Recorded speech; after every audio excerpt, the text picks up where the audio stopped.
Have you ever wondered why some people just seem to build wealth effortlessly while others are constantly struggling, living paycheck to paycheck? Welcome to The Explainer. Today, we're looking specifically at how young adults who are just starting their financial journey can set themselves up for absolute success. We're going to completely reframe how you look at money. I want you to stop seeing personal finance as this daunting, stressful chore. Instead, think of it as a strategic game. And in this game, building good financial habits early on, that is your ultimate superpower. Listen, you don't need to be earning millions of dollars to win. You just need a step-by-step action plan. And here is that exact roadmap. Today, we are conquering 5 really manageable levels: the wealth building game, the 50-30-20 budget rule, building your financial shield, demystifying your credit score, and finally, investing for long-term wealth. All right, let's kick things off with level 1, the wealth building game. This is where we learn that your habits are actually way more important than your income. Okay, let's dive into this. This first level requires a massive shift in mindset. Society tells us the goal is literally just making the most money possible. But consider the stark contrast between these two scenarios. Person A earns 50 grand a year, which sounds great, right? But they spend 49,000 of it. They are just barely scraping by. Now take person B. They actually earn less, $40,000 a year, but they only spend $25,000 and they invest the rest. Over time, person B is going to become significantly wealthier. The actual goal of this game is to keep more of what you earn and make it work for you. So this proves that while income certainly matters, your consistency and your financial habits matter far, far more than your starting salary. Moving right along to level 2, the 50-30-20 budget rule. Think of this as getting your starting inventory in check. So think of budgeting as organizing that inventory. It is not a restriction. It's basically a map that gives every single dollar a dedicated job. Without a budget, your hard-earned cash just kind of mysteriously disappears by the end of the month. The 50-30-20 rule is honestly one of the easiest, most effective methods for this, especially when you're just starting out. Here is exactly how it divides your paycheck. 50% goes to your needs, so that's your rent, your utilities, groceries, insurance. 30% goes to your wants, entertainment, eating out, shopping. And 20% goes directly to savings and investing, like your emergency fund and retirement. So let's say you're taking home $4,000 a month. That's $2,000 for needs, $1,200 for wants, and $800 going straight to your future self. It covers your life today while actively building your wealth for tomorrow. Now you might be wondering, why is tracking all this so absolutely vital? Well, $1,500. That is the annual cost of a daily coffee habit. When you actually sit down and track your expenses for 30 days, you will be shocked at how much money leaks through small, untracked purchases. Small expenses that totally slip your mind become massive, wealth-draining numbers over time. Which brings us to level 3, build your financial shield. Because, as they say, defense wins games. In personal finance, just like in sports, you gotta have a good defense. Life happens. Cars break down. Medical emergencies pop up out of literally nowhere. Jobs can be lost. You absolutely must build a financial shield, and that is your emergency fund. Having a defensive strategy isn't just a good idea, it is completely non-negotiable. Experts strongly recommend saving 3 to 6 months of living expenses. So, if your monthly needs are $3 grand, your shield should be somewhere between $9,000 and $18,000. Keep this money in a high-yield savings account so it's safe, but you can still get to it quickly. And understand this, an emergency fund is not an investment meant to make you rich. Its sole purpose is protection.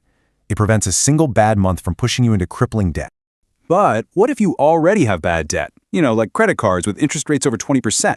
Let's look at 2 incredibly popular methods for attacking it. The debt snowball method has you pay off your smallest balance first.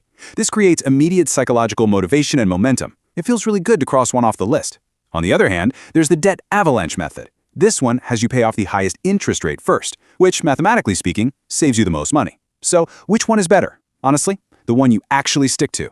Choose the method that keeps you consistent, because the goal here is freedom, not perfection. Let's level up to level 4, demystifying your credit score. This is all about building your reputation. If your budget is your inventory, your credit score is your reputation in this game. Ranging from 300 to 850 in the US, this 3-digit number is absolutely one of the most important metrics in your financial life. A high score acts like a VIP pass. It unlocks apartment approvals, gets you approved for loans, and scores you lower interest rates, literally saving you tens of thousands of dollars over your lifetime. So how do we gain this score to our advantage? Well, here are some concrete, actionable steps you can take right now. First and foremost, pay your bills on time every single time. Second, keep your credit utilization below 30%, meaning if you have a $1,000 credit limit, don't carry a balance higher than $300. Third, avoid unnecessary debt. Fourth, keep those old accounts open to show a long history of good behavior. And finally, check your credit reports regularly to catch any errors. Master these, and your reputation will be pretty much bulletproof. And finally, we arrive at level 5, Invest for long-term wealth. The final boss. A lot of young adults think investing is this exclusive club that's only for the rich. That is completely false. You can start with as little as $10 today. And the ultimate cheat code here? Time. Consider Investor A, who starts at age 22, versus Investor B, who waits until they're 32. Even if Investor B realizes they are behind and starts investing a lot more money each month just to catch up, Investor A almost always ends up with more wealth. Why? Because the biggest advantage in investing isn't the amount of cash you have, it's the amount of time you give your money to grow. This brings us to a concept so incredibly powerful that Albert Einstein reportedly called it the eighth wonder of the world: compound interest. It's the almost magical power of your money making money, and then that new money making even more money. It just builds on itself. The earlier you start, the more cycles of compounding you get, which makes wealth building feel entirely effortless later in life. But what do you actually invest in? You might think you need to sit there picking winning stocks and watching the markets all day long. You don't. In fact, most professionals fail to beat the market. That's why successful investors absolutely love simple index funds. An index fund basically buys hundreds or even thousands of companies all at once, tracking things like the S&P 500 or the total US stock market. It completely embraces the quote-unquote boring side of investing, which is actually your greatest strength. You get low fees, massive diversification, beautiful simplicity, and reliable long-term growth. Instead of betting on one single risky company, you are simply betting on the overall economy to grow over time. And let me tell you, consistency beats excitement every single time. So let's bring this all together into your ultimate step-by-step action plan. If you are starting your financial journey, here is your playbook. Number 1, create a budget using the 50-30-20 rule. Number 2, build a 3 to 6 month emergency fund. Number 3, eliminate that high-interest debt using either the snowball or the avalanche method. Number 4, improve your credit score. And number 5, invest for the long term using simple index funds. Remember, personal finance is not about being perfect. It's just about making better decisions consistently.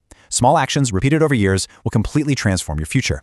Which leaves us with this final thought.